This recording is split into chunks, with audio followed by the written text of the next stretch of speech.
बिस्मिल्लाहिर्रहमानिर्रहीम। अस्सलाम वालेकुम डियर स्टूडेंट। आज का जो हमारा टॉपिक है उसमें हमने स्केलेटल मसल के स्ट्रक्चर को डिस्कस करना है। अभी तक जो मसल का पोर्शन हम डिस्कस कर चुके हैं उसमें पहले हमने मसल्स की जनरल डेफिनेशन देखी, फिर smooth muscle, cardiac muscle, skeletal muscle, तीनों मसल्स के करैक्टर्स को डिस्कस किया।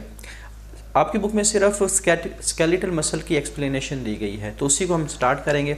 अच्छा, स्केलेटल मसल्स की फंक्शनिंग कैसे होती है, mechanism of muscle contraction, relaxation कैसे होता है, इसकी सारी डिटेल है। हम पहले इसका ओवरव्यू कर लेते हैं कि स्केलेटल मसल में हम पढ़ेंगे क्या क्या। सबसे पहले आपने याद रखना है skeletal muscle is a type of tissue, और टिश्यू के बारे में कहा जाता है कि ये सेल से मिलके बने हैं। तो वो सेल जिनसे स्केलेटल मसल्स बने होते हैं उनको हम कहते हैं स्केलेटल मसल फाइबर। तो यहाँ एक बात आप लोग जहन में रखेंगे, जब भी मसल फाइबर का वर्ड आएगा तो आपने हमेशा याद रखना है कि ये मसल सेल की बात हो रही है। ठीक हो गया। उसके बाद मसल फाइबर के अंदर मायोफिब्रल्स को हम डिस्कस करेंगे, और मायोफिब्रल्स में मायोफिलामेंट्स को हम डिस्कस करेंगे, और मायोफिलामेंट्स में थिन फिलामेंट और थिन फिलामेंट को डिस्कस करेंगे।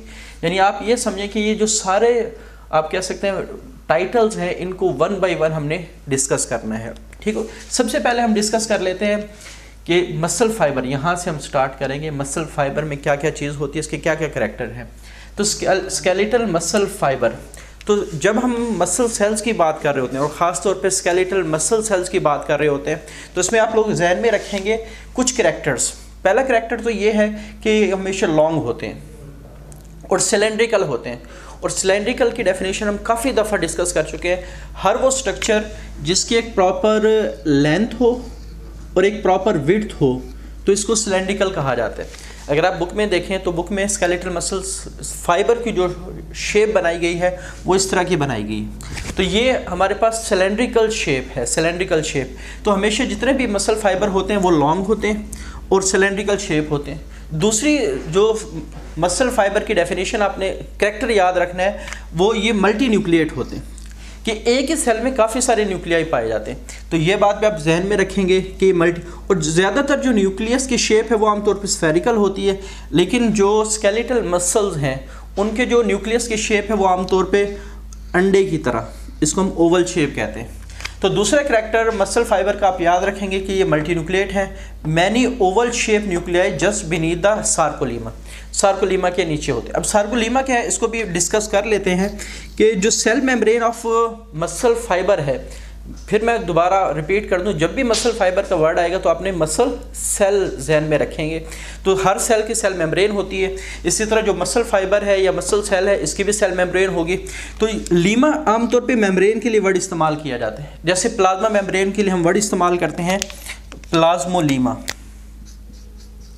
तो प्लाज्मोलीमा का मतलब क्या है, ये प्लाज्मा मेम्ब्रेन है। तो यहाँ सार्को का वर्ड जो इस्तेमाल किए गए, ये फ्लैश, इसका लफ्ज़ी मतलब होता है फ्लैश, फ्लैश गोश्त को कहा जाता है। तो मसल बेसिकली हमारा गोश्त है। तो इस वजह से आप जहन में रखेंगे सार्कोलीमा। सार्कोलीमा का क्या मतलब है कि जो स्केलेटल मसल्स फाइबर्स हैं उनकी जो सेल मेम्ब्रेन है वो सार्कोलीमा कहलाती है।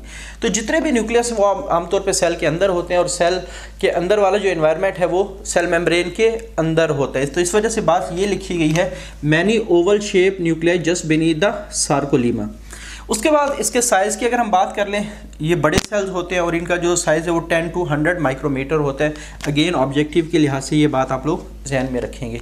तो बाद दफ़ा सार्कोलीमा की अलहदा से डेफिनेशन पूछ ली जाती है, व्हाट इज़ सार्कोलीमा। तो इसको डिफाइन कैसे करेंगे, cell membrane of skeletal muscle fibre. तो मसल फाइबर मसल सेल होगा। ठीक होगा।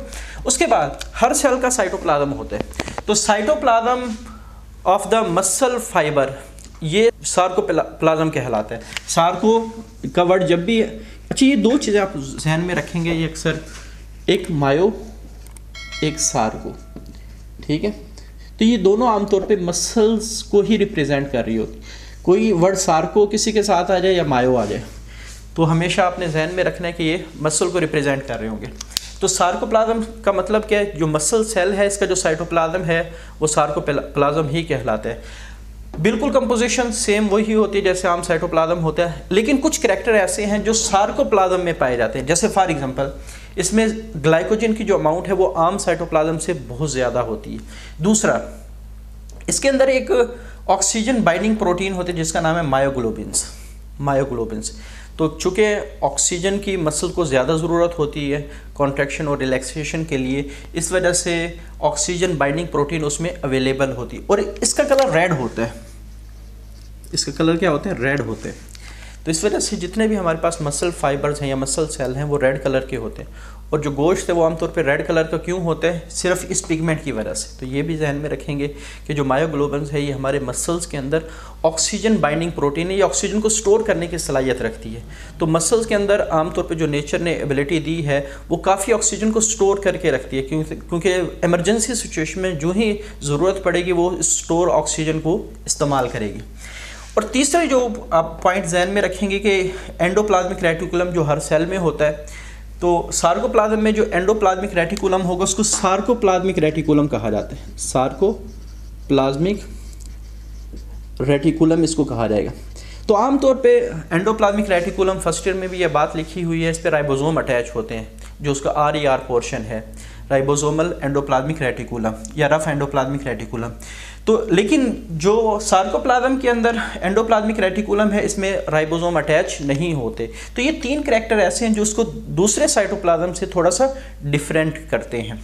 अच्छा, उसके बाद जब हम एक मसल फाइबर को, मसल सेल को इलेक्ट्रॉन माइक्रोस्कोप के नीचे देखते हैं तो उसके अंदर काफ़ी सारी चीज़ें हमें और नज़र आती हैं, लेकिन हमें सिर्फ उन चीज़ों को डिस्कस करना है जो मसल को कॉन्ट्रैक्ट और रिलैक्स करवाएंगी। पूरा सेल हम डिस्कस नहीं करेंगे कि एक सारे को मसल फाइबर के अंदर कौन कौन सी चीज़ें होंगी, पूरी डिटेल आपकी बुक में नहीं है। सिर्फ उस पोर्शन को डिस्कस किया जाएगा जिसकी वजह से एक मसल कॉन्ट्रैक्ट होता है, मसल रिलैक्स होता है।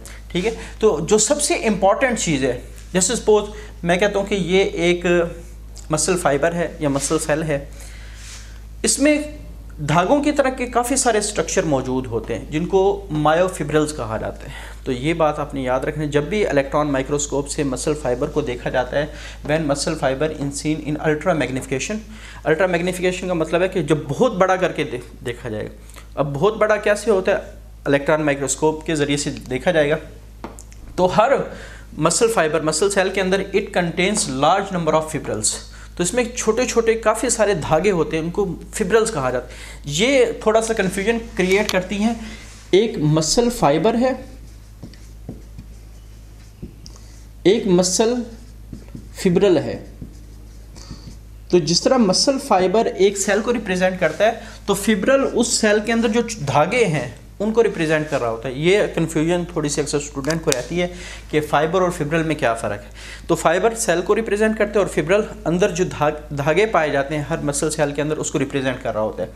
आगे इस फिब्रिल्स की करैक्टर्स हैं, जैसे फॉर एग्जांपल ये 1 to 2 डायमीटर इसका है। ठीक है, उसके बाद ये जितने भी मायोफिब्रिल धागे होते हैं वो हमेशा पैरेलल फैशन में अरेंज होते हैं। जैसे मैंने यहाँ ड्रा किया तो वो सारे एक दूसरे के क्या हैं? पैरेलल हैं।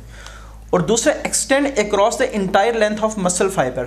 तो जहाँ सेल स्टार्ट होता है, मसल फाइबर जहाँ सेल स्टार्ट होता है, जहाँ एंड होता है, तो पूरे सेल में ये फैले हुए होते हैं। ये नहीं है कि जिस तरह बाकी जो पोर्शन है वो एक छोटे से, जैसे न्यूक्लियस एक छोटे से एरिया में है, एंडोप्लाज्मिक रेटिकुलम एक छोटे से एरिया में है, तो ये जो हमारे पास मायोफिब्रिल्स हैं ये पूरे के पूरे सेल में फैले होते हैं। इस वजह से बात लिखी extend across the entire length of muscle fibre.